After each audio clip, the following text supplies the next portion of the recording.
the Dewalt cordless 18-volt offset metal shear. It's a limited production tool from Dewalt. It's part of their XRP plus product line. There is no lithium-ion equivalent to this. They call this the DC495. There is no DC495K that I know of. For example, one that would come with a box and batteries and all that kind of stuff. Usually these are only purchased as a standalone tool. There's also another version of the shear where basically the shear head is different, and it's a nibbler shear that cuts strips. The other one's a little better for cutting straight lines, but we're going to do a cutting demonstration to show what it does. Now, in the catalog pictures that you'll see in various parts of the internet, this thing looks a lot like their reciprocating saw or Sawzall.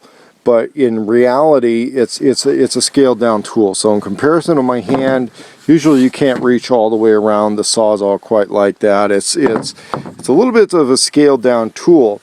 And on the HVAC version, they still make one. It's a 14-4 battery. So the main reason for this being the 18 volt is for battery compatibility with the rest of the 18 volt system. And again, there's no 20 volt lithium version of this yet.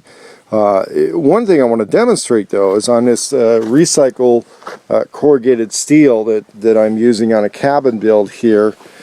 It's a little cold to work. I've got snow and ice stuck to this stuff, so part of this video is to show the other guys why I'm not attaching it to the walls in this trip. And I'm not trying to leave this work up to other people, but I can do some trimming on this. And so what you do with this, it's an offset system. So once you get going, you need to go to the rest of the way. Now, the particular cut that I'm doing is for a piece that's going to go below this window, and I'm going to be covering both the top and the bottom with trim. So I don't need huge amounts of precision on this. What I do want to do though is I want to get it cut relatively quickly and efficiently. So it's corrugated steel, your basic roofing siding steel. Okay, so you can see how it goes in there really quickly, and then once it gets up to the end of the blade, it's kind of hard to hold it with a camera and get it one-handed without having it braced. But it cuts incredibly easily and quickly. So I can't do this in front of the camera. I got to have somebody hold the camera, and the other guys aren't here right now. So I'm going to set the camera down. We'll knit this whole thing off, and you'll see how quickly that was done.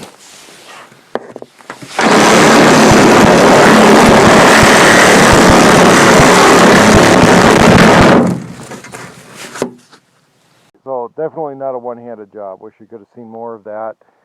But it cuts this stuff very quickly. It takes a little bit of effort to keep it in a straight line with this particular one.